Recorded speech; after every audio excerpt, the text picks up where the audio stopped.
Juízes capítulo 18. Mica e a tribo de Dan. Naquele tempo não havia rei em Israel, e a tribo de Dan estava procurando uma terra para morar, terra que fosse só deles. Isso porque até aquela ocasião eles não tinham recebido a parte da terra que devia ser deles, embora as outras tribos de Israel já tivessem recebido a sua parte. Então o povo de Dan escolheu 5 homens de valor entre todas as famílias da tribo. Eles foram mandados das cidades de Zora e Estaol para espiar e conhecer a terra. Foram para a região montanhosa de Efraim e ficaram na casa de Mica. Enquanto estavam lá, perceberam, pelo jeito de o jovem levita falar, que ele não era dali. Então chegaram perto dele e perguntaram: "O que é que você está fazendo aqui? Quem trouxe você para cá?" Ele respondeu: "Eu fiz um trato com Mica. Ele me paga para ser sacerdote dele." Aí disseram ao moço: "Então pergunte a Deus se nós seremos bem-sucedidos na nossa viagem." O sacerdote respondeu: "Não se preocupem, o Senhor Deus estará com vocês nesta viagem." Então os 5 homens saíram dali e foram para a cidade de Laís. Chegando lá, viram que o povo daquele lugar vivia em segurança como os sidônios. Eram pacíficos e calmos e não tinham brigas com ninguém. Eles tinham tudo o que precisavam. Moravam longe dos sidônios e viviam afastados dos outros povos. Quando os 5 homens voltaram para Zora e Estaol, a sua gente perguntou o que eles haviam descoberto. E eles responderam: "Vamos atacar. Nós vimos a terra e ela é muito boa. Não fiquem aí parados. Vão depressa e tomem a terra. Lá vocês vão ver que o povo não desconfia de nada. A terra deles é grande e tem tudo o que é preciso, e Deus a está dando a vocês." Então 600 homens da tribo de Dan saíram de Zora e Estaol prontos para a luta. Subiram e acamparam a oeste da cidade de Quiriate-Jearim, na região de Judá. É por isso que aquele lugar é chamado até hoje de Campo de Dan. Dali foram para a região montanhosa de Efraim e chegaram à casa de Mica. Aqueles 5 homens que haviam ido espiar a terra ao redor de Laís disseram aos seus companheiros: "Vocês sabiam que numa dessas casas há um ídolo de madeira folheado à prata? Há também outros ídolos e uma roupa de sacerdote. O que vocês acham que devemos fazer?" Então eles entraram na casa de Mica, onde morava o jovem levita, e o cumprimentaram. Enquanto isso, os 600 soldados da tribo de Dan estavam esperando no portão, prontos para combater. Os 5 espiões entraram na casa, pegaram o ídolo de madeira folheado à prata, os outros ídolos e a roupa de sacerdote.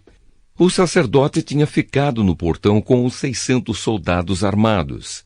Quando os homens entraram na casa de Mica e pegaram os objetos sagrados, o sacerdote perguntou: "O que vocês estão fazendo?" Eles responderam: "Fique quieto, não diga nada. Venha com a gente e seja o nosso sacerdote e conselheiro.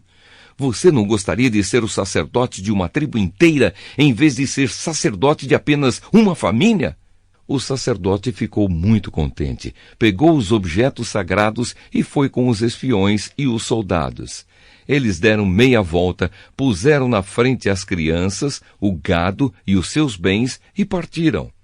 Já estavam longe quando os vizinhos de Mica, que haviam sido chamados para lutar, alcançaram os homens da tribo de Dan. Estes, ao ouvirem os gritos dos que vinham atrás deles, deram meia volta e perguntaram a Mica: "O que é que há? Para que toda essa gente?" Ele respondeu: "Vocês ainda me perguntam o que é que há? Vocês me tomaram os deuses que eu fiz e o meu sacerdote e foram embora. O que foi que sobrou para mim?" Os homens de Dan disseram: "É melhor você não falar mais nada, porque estes homens podem ficar zangados e acabar atacando vocês. Nesse caso, você e toda a sua família morreriam." Depois de dizerem isso, os homens de Dan partiram. Mica viu que eles eram mais fortes, então voltou para casa. os homens da tribo de Dan levaram as coisas que Mica havia feito e também o sacerdote dele. Aí foram e atacaram Laís, aquela cidade de povo pacífico e calmo. Mataram os seus moradores e queimaram a cidade. Não havia ninguém para salvar aquela gente, pois Laís ficava longe de Sidom e eles não tinham contato com outros povos. A cidade ficava no vale, perto de Bet-Reobe. A tribo de Dan construiu de novo Laís e ficou morando ali. Deram à cidade o nome de Dan, porque assim se chamava o fundador da tribo, que era filho de Jacó. E os homens de Dan levantaram o ídolo para adorá-lo. Jonatas, filho de Gerson e neto de Moisés, foi sacerdote da tribo de Dan. Ele e os seus descendentes foram sacerdotes da tribo de Dan, até que o povo foi levado como prisioneiro para fora da sua terra. E o ídolo feito por Mica ficou com eles durante todo o tempo em que a casa de Deus esteve em Siló. Juízes, capítulo 19. O levita e a sua concubina. Naqueles dias em que Israel não tinha rei, um levita foi morar bem longe, na região montanhosa de Efraim. Ele arranjou uma jovem de Belém de Judá para ser a sua concubina. Porém, ela brigou com ele e voltou para a casa do seu pai em Belém, e ficou lá durante 4 meses. Então o homem resolveu ir a Belém atrás dela para tentar convencê-la a voltar. Ele foi com o seu empregado e levou 2 jumentos. E a moça o recebeu na casa do seu pai. Quando o pai da moça viu o levita, recebeu-o com alegria e insistiu para que ficasse na sua casa. E ele ficou ali 3 dias. Assim o casal tomou as suas refeições e passou as noites ali. No 4º dia, eles se levantaram cedo e se aprontaram para ir embora. Mas o pai da moça disse ao levita: coma alguma coisa antes de ir e assim você se sentirá melhor. Você pode ir mais tarde. Então os 2 homens se sentaram e comeram e beberam juntos. Aí o pai da moça disse: por favor, fique mais uma noite e divirta-se. O homem se levantou para sair, mas o pai da moça insistiu muito que ele ficasse. E assim o levita passou outra noite ali. No 5º dia, bem cedo, ele se levantou para ir, mas o pai da moça pediu: por favor, coma alguma coisa, espere até mais tarde. E os 2 homens comeram juntos. Quando o homem, a moça e o empregado iam saindo, o pai disse: olhe, agora já é quase noite. É melhor você ficar para passar a noite aqui. Logo vai ficar escuro. Fique aqui e divirta-se. Amanhã você poderá se levantar cedo e viajar de volta para casa. Mas o levita não quis passar lá mais outra noite e partiu de viagem com a sua concubina, levando 2 jumentos arreados. Já era quase noite quando chegaram perto da cidade de Jebus, isto é, Jerusalém. Então o empregado disse ao patrão: por que não paramos e passamos a noite nesta cidade dos Jebuseus? Mas o patrão respondeu: não vamos parar numa cidade onde o povo não é israelita. Vamos continuar até Gibeá.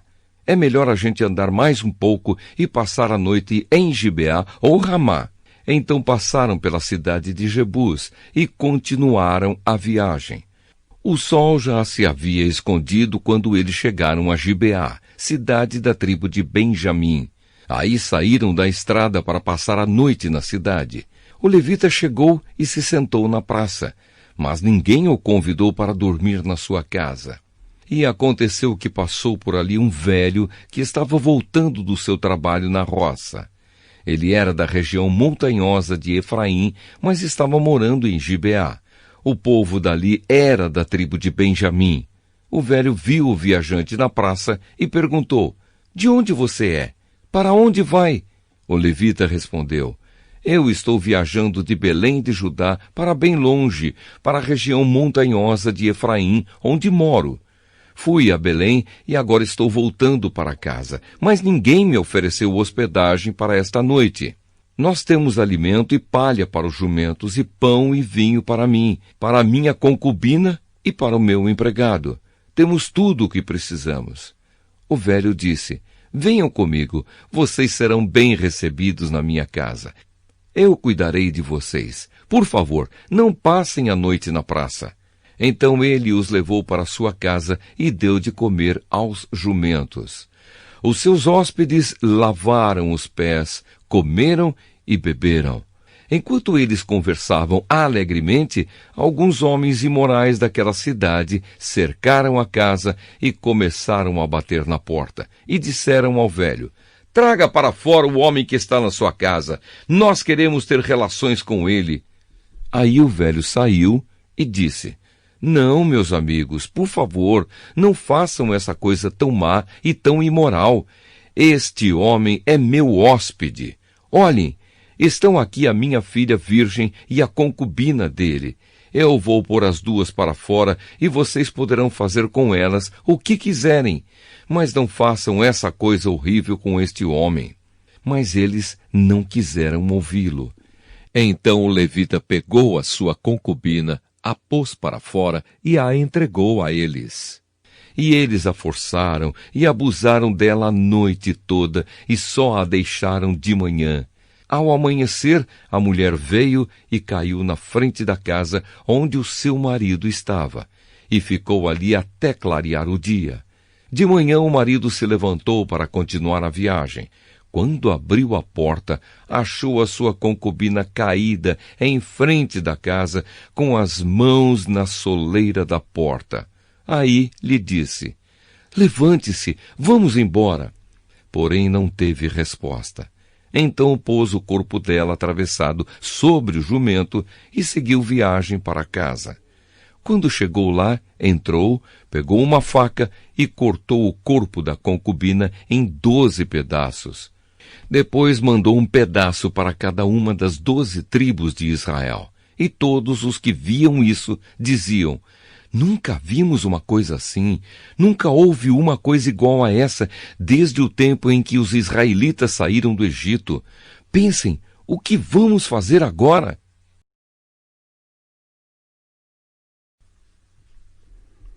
Juízes, capítulo 20. Planos para castigar os moradores de Gibeá. Por causa disso, todo o povo de Israel, desde Dan, no norte, até Berseba, no sul, e Gileade, no leste, se reuniu em Mispa. Eles se reuniram na presença de Deus, o Senhor, como se fossem uma só pessoa. Os chefes de todas as tribos de Israel estavam presentes nessa reunião do povo de Deus.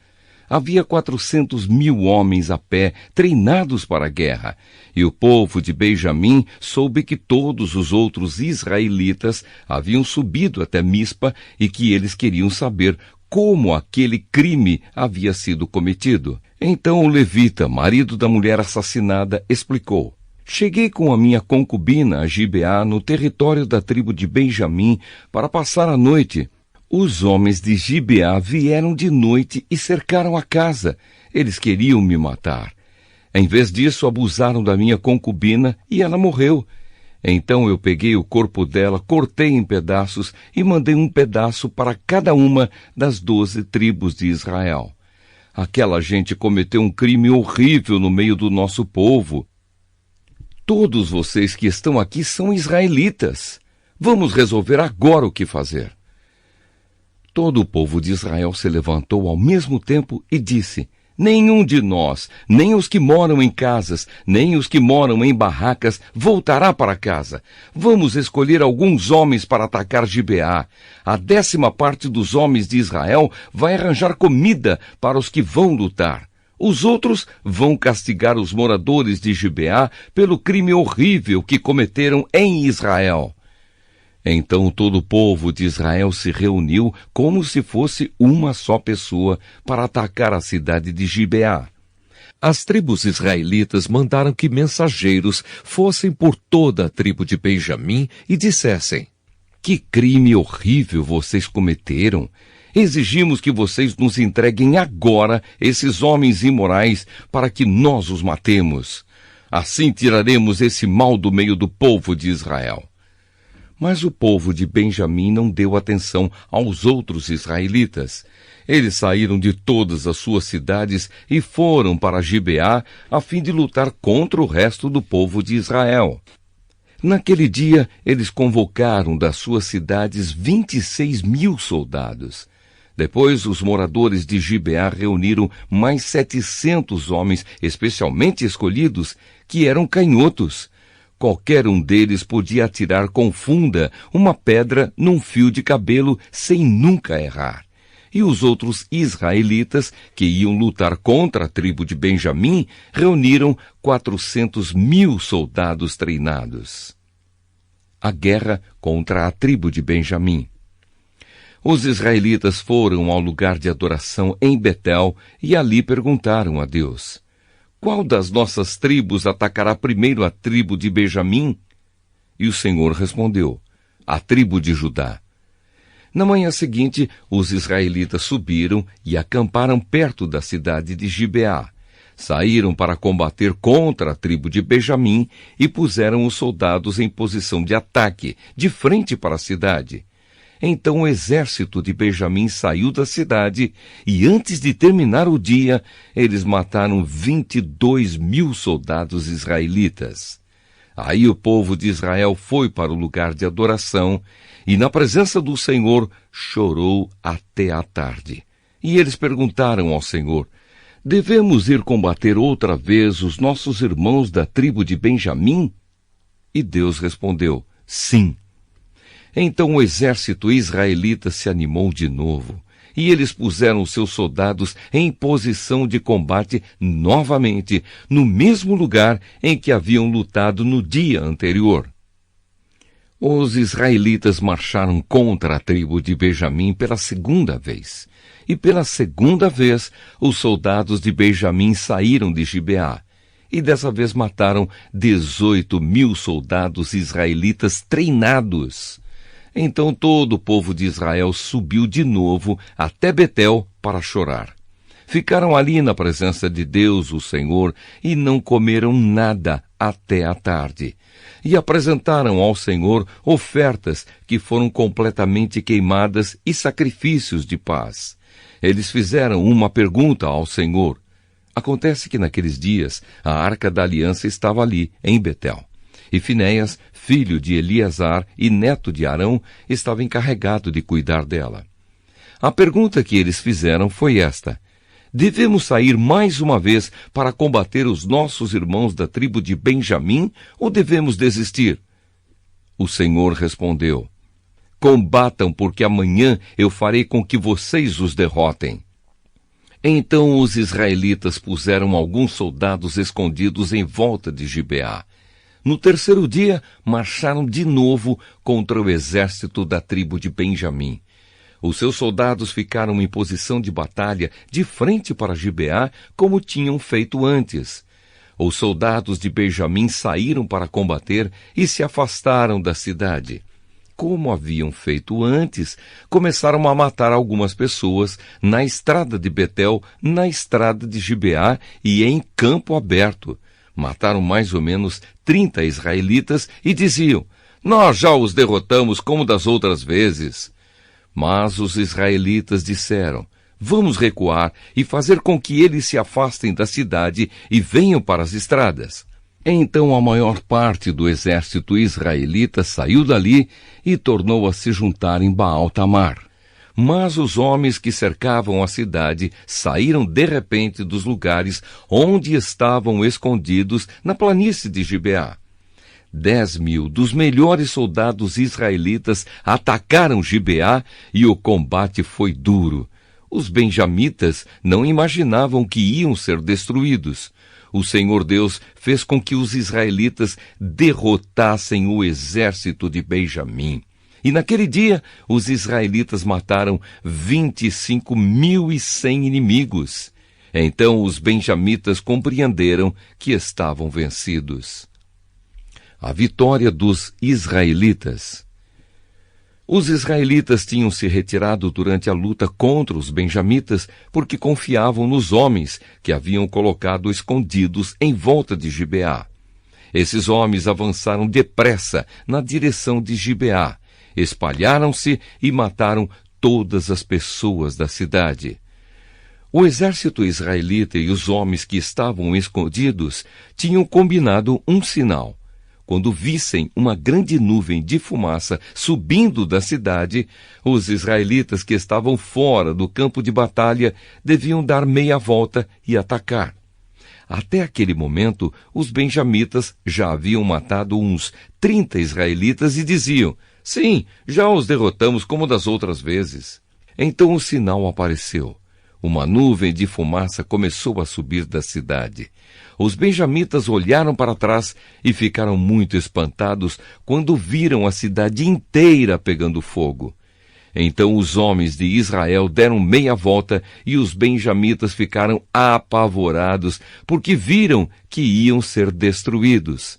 Eles fugiram e correram na direção do deserto, mas não puderam escapar.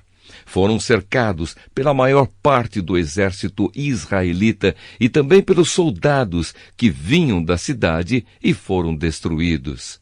Os israelitas cercaram os inimigos e os perseguiram sem parar até um lugar a leste de Gibeá, e os iam matando pelo caminho. 18.000 dos melhores soldados benjamitas foram mortos. Os outros fugiram na direção do deserto, para a rocha de Rimom. 5.000 foram mortos nas estradas. Os israelitas perseguiram o resto e assim mataram mais 2.000 homens. Ao todo, 25.000 benjamitas foram mortos naquele dia, todos eles soldados valentes. Porém, 600 homens fugiram para o deserto, para a rocha de Rimom, e ficaram lá 4 meses. Os israelitas atacaram o resto dos benjamitas e os mataram, tanto homens como animais, e destruíram tudo o que encontraram, e queimaram todas as cidades da região.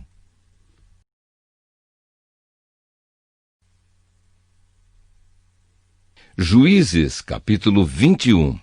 Esposas para a tribo de Benjamim. O povo de Israel havia feito em Mispa este juramento a Deus: nenhum de nós deixará que um homem da tribo de Benjamim case com uma das nossas filhas. O povo foi a Betel e ficou ali na presença de Deus até a tarde. Eles choraram amargamente em voz alta, dizendo: ó Senhor Deus de Israel, por que aconteceu isso? Por que está faltando uma das nossas tribos? O povo se levantou bem cedo na manhã seguinte e construiu ali um altar. Apresentaram ofertas que foram completamente queimadas e sacrifícios de paz. E perguntaram: de todas as tribos de Israel, quem foi que não subiu para aquela reunião na presença do Senhor Deus em Mispa? Eles tinham feito um juramento muito sério. Quem faltasse à reunião em Mispa seria morto. O povo de Israel teve muita pena dos seus irmãos da tribo de Benjamim e disse: hoje Israel perdeu uma das suas tribos. O que faremos para arranjar esposas para os que ficaram? Pois juramos ao Senhor que não daríamos a eles nenhuma das nossas filhas. Então perguntaram: de todas as tribos de Israel, quem não compareceu diante do Senhor em Mispa? E ficaram sabendo que, de Jabes-Gileade, ninguém havia tomado parte na reunião. Quando fizeram a chamada do povo, ninguém de Jabes-Gileade estava lá. Então todos concordaram em mandar para lá 12.000 homens dos mais corajosos com estas ordens: vão e matem os moradores de Jabes-Gileade, tanto homens como mulheres e crianças. Façam isto, matem todos os homens e todas as mulheres que não forem virgens. E eles encontraram 400 virgens em Jabes-Gileade e as levaram ao acampamento de Siló, que fica na terra de Canaã. Então todos concordaram em mandar mensageiros aos benjamitas, na rocha de Rimom, para fazer uma proposta de paz. Aí os benjamitas voltaram e receberam aquelas 400 moças de Jabes-Gileade. Porém não havia moças em número suficiente para todos. Então o povo ficou com pena dos benjamitas, pois pela vontade do Senhor estava faltando uma das tribos de Israel. Aí os chefes do povo de Israel disseram: Não há mais mulheres na tribo de Benjamim. O que vamos fazer para arranjar esposas para os que ficaram? O povo de Israel não deve perder uma das suas 12 tribos. Temos de achar um jeito de a tribo de Benjamim não acabar. Porém, não podemos deixar que eles casem com as nossas filhas. Eles falavam isso porque o povo de Israel havia amaldiçoado quem deixasse um benjamita casar com a sua filha. Então disseram: a festa anual do Senhor na cidade de Siló está perto. Siló fica ao norte de Betel, ao sul de Lebona e a leste da estrada que vai de Betel a Siquém. E os chefes do povo de Israel disseram aos benjamitas: vão, escondam-se nas plantações de uvas e fiquem vigiando. Durante a festa, quando as moças de Siló saírem dançando, vocês também saiam das plantações de uvas e cada um agarre uma das moças e leve embora para a terra de Benjamim. Assim, quando os pais ou irmãos delas vierem se queixar, nós poderemos dizer: por favor, deixe que elas fiquem, pois na batalha contra Jabes-Gileade não conseguimos mulheres para todos os benjamitas. E vocês não serão culpados de quebrarem a promessa, pois não deram as suas filhas a eles, elas foram roubadas. E assim fizeram os benjamitas. Cada um deles escolheu uma esposa entre as moças que estavam dançando e a levou embora. Então voltaram para a sua terra, construíram de novo as suas cidades e ficaram morando ali. Enquanto isso, os outros israelitas saíram e cada um voltou para a sua tribo, a sua família e as suas terras. Naquele tempo não havia rei em Israel e cada um fazia o que bem queria.